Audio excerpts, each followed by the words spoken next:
بطرف الإساء وأوماه بيده اليمنى إلى السماء وقال: اللهم إني هؤلاء أهل البيت وخاصتي وحامدي، لحمهم لحمي ودمهم دمي، يؤلمني ما يؤلمهم ويحزنني ما يحزنهم، أن حرب لمن حاربكم وسلم لمن سالمكم وعدو لمن عاداكم ومحب لمن أحبهم، إنهم مني وأنا منهم، فاجعل صلواتك وبركاتك ورحمتك وغفرانك ورضوانك علي وعليهم، وأذهب عنهم الرجس وطهرهم تطهيرا.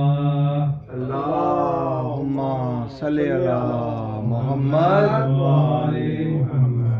فقال الله عز وجل: يا ملائكتي ويا سكان سماواتي، إني ما خلقت السماء مبنية ولا أرضا مرحية ولا قمرا منيرا ولا شمس مذيعة ولا فلقا يدور ولا بحر يجري ولا فلك يسري إلا في محبة هؤلاء الخمسة الذين هم تحت الكساء. فقال العميم جبرائيل: يا ربي ومن تحت الكساء؟ فقال عز وجل: هم أهل بيت النبوة ومعدن الرسالة، هم فاطمة وأبوها وبعلها وبنوها.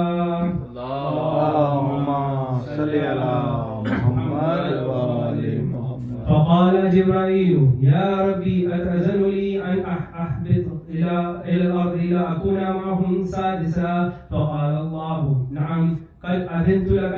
فهبط الأمين جبرائيل وقال: السلام عليك يا رسول الله. العلي الأعلى يقرئك السلام ويخصك بالتحية والإكرام ويقول لك: وعزتي وجلالي إني ما خلقت السماء مبنية ولا أرضا مدهية ولا قمرا منيرا ولا شمس مضيئة ولا فلك يدور ولا بحر يجري ولا فلك يسري إلا لأجلكم ومحبتكم، وقد أذن لي أن أدخل معكم، فهل تأذن لي يا رسول الله؟ فقال رسول الله: عليك السلام يا أمين وحي الله، إنه نعم قد أذنت لك. فدخل جبرائيل معنا تحت الكساء فقال لأبي: إن الله قد أوحى إليكم يقول: إنما يريد الله ليذهب عنكم الرجس أهل البيت ويطهركم تطهيرا. اللهم صل على محمد وآل محمد. فقال علي لأبيه: يا رسول الله أخبرني ما لجلوسنا هذا تحت الكساء من الفضل عند الله.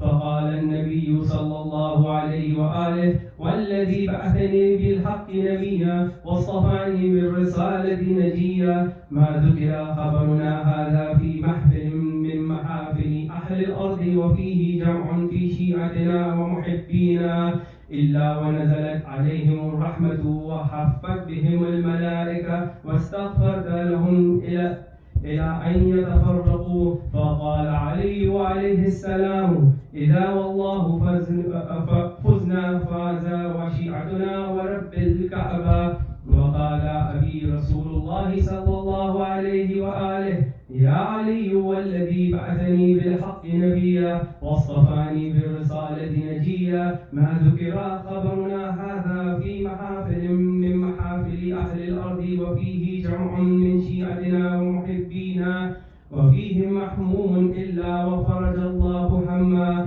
ولا مغموم إلا وكشف الله غما، ولا طالب حاجة إلا وقضي الله حاجته.